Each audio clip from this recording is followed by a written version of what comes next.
What do you think can be done to help Mississippi's economy to create a more market-friendly environment here and to foster Well, business? we need to make some job creators. We've got the job seekers.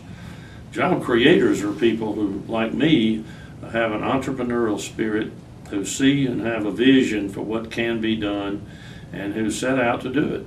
I know of some job opportunities right now in my hometown of Clarksdale, and I've spread the word. We need some IT people. We need some small engine repair people. There are jobs waiting there. People will just get out and I want to invigorate people to get that spirit and go out and try things. I certainly want to work in conjunction with our high schools and our trade schools, our community colleges, and our higher institutions of learning, and make Clarksdale, make the state as friendly as we can for business. I think that's very important. But I've been out there and have done that. I know what it takes. I know how to gather resources, put the right people in place, and make things happen and get things done. And that's what my reputation has sort of gotten to be. It's why I was put in charge of revitalizing Clarksdale, a position I gave up recently to take on this run.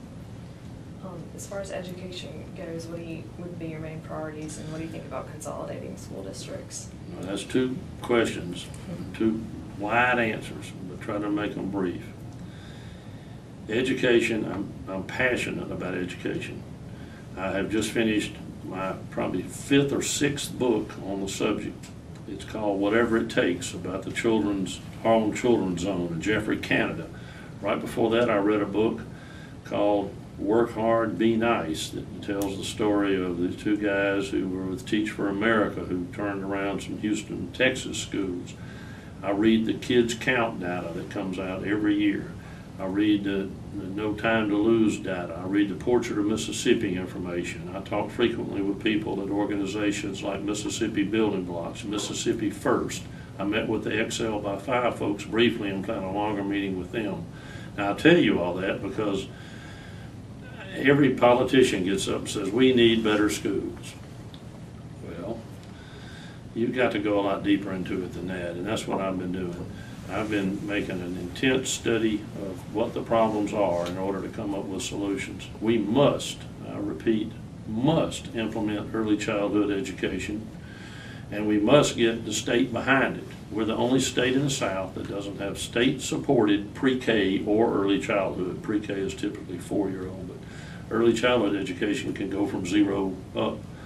We have to do that. We're losing ground to everybody when we don't have it. Our children typically, and almost 90% of children in Mississippi go to public schools, are in many areas of the state behind 2 or 3 years when they start the 1st grade.